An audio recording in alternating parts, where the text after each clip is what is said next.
On évoquera ce soir le décès du président tanzanien John Magufuli à 61 ans. Nous serons aussi du côté du Sénégal, où la femme qui accuse Ousmane Sonko de viol est revenue à la charge.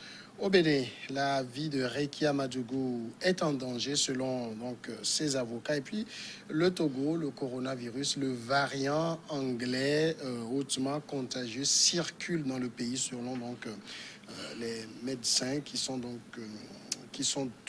dans la lutte contre le coronavirus. Voilà les sujets de ce soir avec Credo Tété sur le plateau. Il est directeur de publication de Le Médium. Bonsoir Credo. Bonsoir Samuel et bonsoir à tous ceux qui nous suivent. Et face à vous, Sylvestre Béni, directeur de publication de La Manchette. Bonsoir Sylvestre. Oui, bonsoir Samuel et bonsoir à toutes et à tous. Nous commençons donc avec la Tanzanie. Le président John Magufuli est décédé mercredi de problèmes cardiaques. Après plus de 5 ans, la tête de ce pays d'Afrique de l'Est, connaissant qui a connu, selon plusieurs analystes, une dérive autoritaire en pleine pandémie de coronavirus. Le bulldozer, comme on le surnomme, n'avait cessé de minimiser l'existence et la dangerosité du virus, estimant que son pays en avait été libéré dès mi-2020 par la grâce aux prières. Eh bien, il est décédé donc de problèmes cardiaques. C'est la version officielle, Credo Tété. Oui, donc je crois que c'est la version officielle. Donc on nous a dit qu'il est décédé de problèmes cardiaques à 61 ans. Mais nous devons également nuancer parce que l'un de ses opposants depuis l'étranger avait informé les populations qu'en réalité, après 2 semaines d'absence sur l'échiquier politique, l'ancien président John Magufuli serait atteint de coronavirus. Donc je crois que ça c'est une information. Donc il faut prendre ça avec des pincettes, aller jusqu'à vérifier ces informations. Mais nous nous en tenons à l'information officielle qui nous fait cas de problème cardiaque. Sylvestre Béni. Non, je crois que en tant que journaliste, on doit quand même s'en tenir à la version officielle. Mais cela ne nous empêche pas aussi donc d'effleurer d'autres pistes parce que on sait la manière dont l'ex-président tanzanien a géré la crise sanitaire. On sait que c'est quelqu'un qui n'a pas, du moins,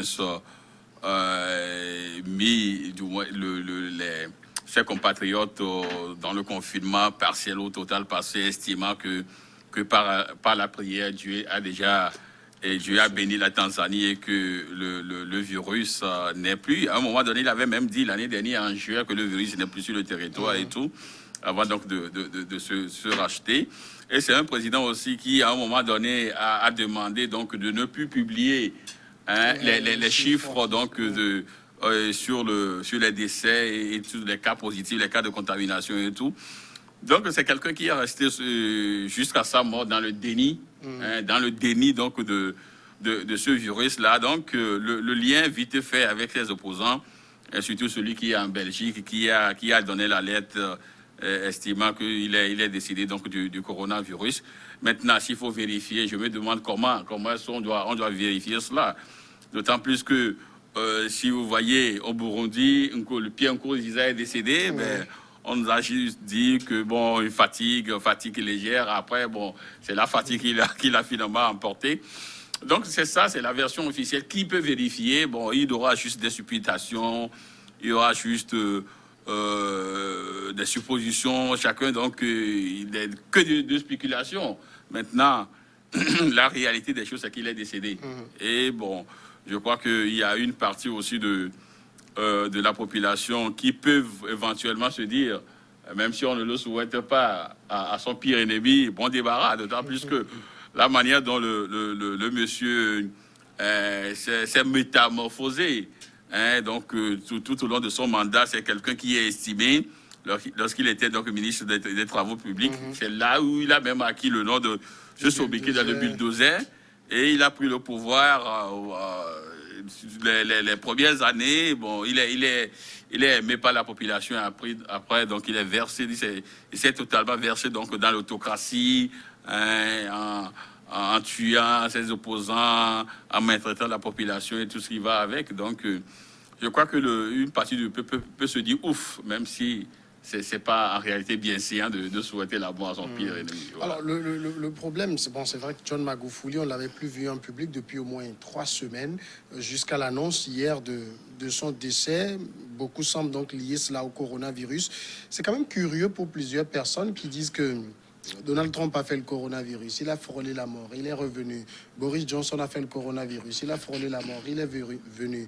Jair Bolsonaro, il a fait le coronavirus, lui, il n'a pas frôlé la mort, mais il est revenu. Je cite ces noms parce que on le connaît très bien pour être des anti-Covid. Ils reviennent toujours. Et pourquoi sur le continent, les chefs d'État qui n'y croient pas trop, eux, ils ne reviennent jamais? Non, je crois que c'est une situation d'analyse aussi. Mais je ne suis pas tout à fait d'accord parce que je n'ai pas les éléments ici pour dire que aussi bien l'ancien président burundais que celui de la Tanzanie, c'est vrai. Donc ils nous ont montré qu'ils étaient des présidents corona-sceptiques. Mais cela ne voudrait pas dire que c'est parce qu'eux, ils sont africains qu'ils ont succombé. Et rien, même pour le président Pierre Nkurunziza, donc la version officielle ne nous a pas établi, disons, cette contamination. Même si sa femme, entre-temps. Même si sa femme aurait, entre-temps, développé la maladie.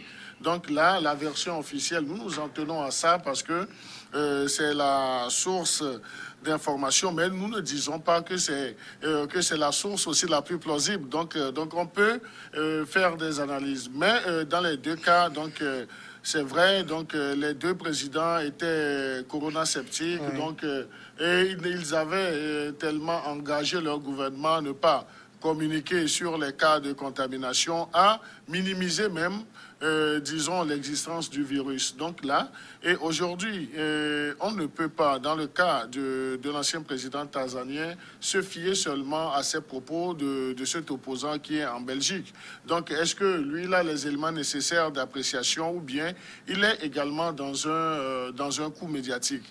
Mais ce que nous devons savoir, dans le cas d'espèce, le président tanzanien ou bien son gouvernement avait même refusé d'acheter les vaccins. Et le monsieur, c'est depuis le 27 février qu'il avait fait ça, qu'il avait disparu des radars. Donc là, c'est vrai, c'est le problème aussi lorsque on ne prend pas soin de communiquer sur l'état de santé de nos présidents à un certain moment, à un certain moment clé, parce que les populations auraient voulu savoir de quoi est réellement mort. Parce que si nous voyons, c'est la vice-présidente qui a annoncé son décès, mais la vice-présidente, tout en annonçant son décès, a également réagi pour qualifier ce que l'opposant ou bien ce qui était, disons, inoculé dans l'opinion tanzanienne de rumeurs. Donc, est-ce que réellement c'était des rumeurs? On met un point d'interrogation pour l'instant. Mais John Magufuli, bon, corona-sceptique, d'accord, mais il a aussi pris un peu trop de risques parce que c'est quelqu'un qui aime beaucoup les offices religieux. On le voyait chaque fois en pleine messe, il n'y avait pas de masque, il n'y avait pas de distanciation sociale. C'est des risques qu'il a pris, donc ce qui fait dire à beaucoup qu'il se pourrait que le corona se soit invité en lui. Non, qui parle donc de John Magufuli, parle donc de Pierre Nkurunziza. Pierre Nkurunziza aussi, c'est quelqu'un qui danse, qui aime aussi, parce que sa femme serait évangéliste et tout ça. Donc, c'est le même profil. C'est le même profil. Et puis, ce sont aussi des anti-occidentaux et tout ça. Donc, ils aiment prendre une certaine indépendance vis-à-vis donc de l'Occident. Et vous savez, les médias ou les chaînes internationales aussi faisant parfois la politique donc de leur gouvernement.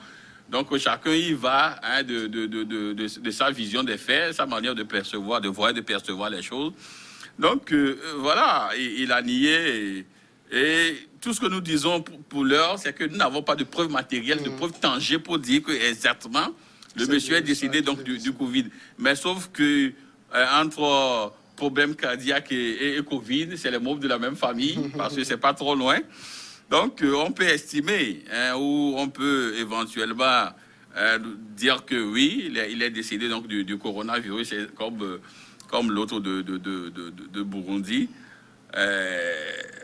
Maintenant, je crois que c'est au niveau donc de de la transition que peut-être le problème va encore se poser, parce qu'il y a trop d'opposants à l'extérieur du pays. Maintenant qu'il n'est pas là et que les Occidentaux voulant souvent aussi imposer leurs mains, hein, donc, ou les hommes de main en Afrique, bon, on verra comment est-ce que tout cela va se faire. Bon, pour nous, il ne reste qu'à lui dire que la terre lui soit légère. Voilà, c'est tout ce qu'on peut lui dire. Vous l'avez rappelé tantôt, c'est désormais la vice-présidente qui assure l'intérim. Pour elle, c'est quand même historique. C'est la première fois qu'une femme prend la tête de ce pays. Non, mais est-ce que nous parlerons de chance ou bien d'opportunité? Tout compte fait, c'est une situation malheureuse. C'est le destin. Oui, c'est le destin. Donc on peut dire Dieu donné, Dieu donné, voilà. avec un millet dans son cas. Mais il faut dire que c'est la constitution, c'est les tests de loi du pays qui lui ont donné cette opportunité de jouer le rôle de président jusqu'à ce que de nouvelles élections soient organisées. Mais je voudrais nuancer un peu pour revenir sur les arguments ou bien les informations données par rapport au problème cardiaque qui aurait coûté la mort au président John Magufuli. Donc il faut dire que selon les informations, il en souffrait depuis plus de 10 ans. Okay. Donc il avait des soucis cardiaques depuis plus de 10 ans. Donc ça peut être ça peut être véritablement la cause, mais c'est vrai aussi que lorsque nous le voyons ou bien les images que nous avons visionnées, c'est vrai, c'est un président qui aimait le contact avec l'humain. Donc on le voyait même dans les célébrations. Donc c'est lui qui prenait, disons, qui faisait la quête, qui allait, bon, donc là, c'est son enthousiasme aussi. Mais on ne peut pas tabler sur ce décès qui serait dû au Covid-19 uniquement sur les propos d'un opposant qui se retrouve du côté de la Belgique. Mais il faut également dire que ceux qui ont une disposition de comorbidité, hein, lorsque ils chopent donc le virus et ils trépassent vite. Donc, oui, il a des problèmes cardiaques depuis des années, depuis 10 ans. Maintenant, si entre-temps, il a été visité par le virus, ça peut également l'emporter. Donc, et du moins, ces problèmes et les problèmes cardiaques qui ont peut-être, au contact avec le virus, qui ont peut-être précipité ça, ce sont des décès. Voilà. Alors maintenant que c'est la vice-présidente qui assure l'intérim jusqu'aux prochaines élections, il faudra peut-être, parce qu'on accuse aussi John Magufuli de dérive autoritaire sur plusieurs plans, de recul démocratique même, il faudra remettre les choses à l'endroit. Oui, je crois que d'abord, il faut saluer le fait qu'ils ont respecté donc les dispositions constitutionnelles. Vous voyez, ce n'est pas l'armée qui a pris le pouvoir une nuit et qui a dit peut-être à la dame, nous déclarons vous servir loyalement à partir de cet instant, ce que nous avons vu au Togo. Vous voyez, donc eux, ils ont au moins respecté les dispositions constitutionnelles et j'ose croire que la dame restera là jusqu'à la fin donc, de la transition, qu'elle ne soit pas aussi tentée de se maintenir et en dépit donc de tout ce qui prévoit donc les tests et que aussi l'armée, parce que entre-temps aussi Magufuli s'est fondé sur cette branche-là aussi pour, du moins, établir donc, son règne autoritaire. Donc, il ne faudrait pas qu'un bon matin, l'armée puisse déposer la dame là et prendre le pouvoir. Généralement, c'est ce que nous voyons en Afrique et que nous déplorons. Tout le meilleur qu'on puisse souhaiter à cette nation aujourd'hui, c'est de respecter les dispositions constitutionnelles. Et si, entre-temps, la dame veut revenir, donc elle peut aussi tout de suite déposer sa démission et aller préparer sa campagne tranquillement, le temps donc de revenir, de prendre les choses. Voilà. Vous pensez qu'il est nécessaire qu'aujourd'hui la Tanzanie change un peu de direction, que le pays montre un nouveau visage, contrairement à ce que John ce qui est vrai aussi, Samuel, c'est que la dame va essayer d'imprimer sa marque. C'est vrai, elle était vice-présidente de John Magufuli, mais on ne peut pas dire que tout ce qui était implémenté avait 100% de son assentiment. Donc la dame va vouloir imprimer ses marques parce qu'il y a eu... Mais il y a les faucons du régime, on ne va pas... Non, les faucons du régime sont là, mais les critiques aussi au régime demeurent. Donc la dame peut aujourd'hui essayer de réorienter disons, la politique à l'intérieur comme à l'extérieur. Donc, elle va imprimer ses marques. Toujours est-il qu'elle sera obligée de composer avec, disons, les barons du système, mais j'espère qu'elle trouvera les mots justes pour essayer de corriger un tant soit peu ce qui a été un point positif. Imaginons que nous ne connaissons pas, nous ne maîtrisons pas bien la Constitution, les textes de loi, donc on ne sait pas si c'est toujours les 60 jours dans leur Constitution, mais pendant ce temps, donc elle aura à imprimer sa touche, quitte à elle de revenir en tant que candidate pour postuler à la magistrature suprême. Mais elle ne peut pas faire cheminement seule, donc elle va compter avec, disons, les bétons armés du système. Donc il faut ménager ces personnes, et lorsque elle voudra gagner la bataille de l'opinion, donc il va falloir qu'elle se démarque de quelques actes qu'on a déjà reprochés à son prédécesseur de fin. Donc elle doit le faire. Maintenant, c'est vrai, les situations arrivent dans nos pays, mais il faut toujours contextualiser cela. Donc ce n'est pas de la mathématique pour dire que ça a été fait ici. Donc ça peut être également la contextualisation d'actualité dans tout sujet politique. Parce que la réalité au niveau de la Tanzanie, je ne sais pas si vous vous rappelez encore cette déclaration de John Magufuli, disait que son parti restera éternellement au pouvoir. Oui, justement, c'est ce que je disais tout à l'heure, parce que à un moment donné, le Messie que les Tanzaniens ont vu en eux, et tout de suite, il s'est métamorphosé, et après seulement 2 ans ou 3 ans donc de règne. Et là, c'est là mon inquiétude, parce que il y a des faucons, il y a donc des barons du régime, il y a ceux qui veulent véritablement ou éternellement continuer donc à mettre la main donc dans les caisses de l'État. Il y a ceux qui veulent éternellement continuer donc à mettre du moins les deniers publics par devant eux. Donc il y a du moins tout ce tableau là qui est là, et face à une dame. Or, vous savez, l'homme généralement est de nature un peu égoïste et tout. Donc un beau matin, ne soyez pas surpris que c'est un petit ministre avec quelques rejetons donc de l'armée qui vont se dire, bon, nous, la manière dont les choses se font, ce n'est pas tellement bien. Donc nous prenons donc les rênes du pouvoir, et puis la Constitution est dissoute, et l'Assemblée nationale et tout ça. C'est possible, tout ça. Donc je crois que ils doivent être, ou la dame, si on doit quand même faire une fixation sur elle, elle doit être extrêmement prudente. Et c'est également à ce moment-là aussi qu'elle doit chercher à avoir quelques leviers là, ou pourquoi pas quelques bétons armés autour d'elle, pour solidifier ses arrières, parce que sinon, un beau matin, tout cela peut partir en fumée. Oui, non, je voudrais, si vous le permettez, abonder dans le même sens que mon cher ami Sylvestre, pour dire que la vice-présidente doit jouer aussi dans la mesure.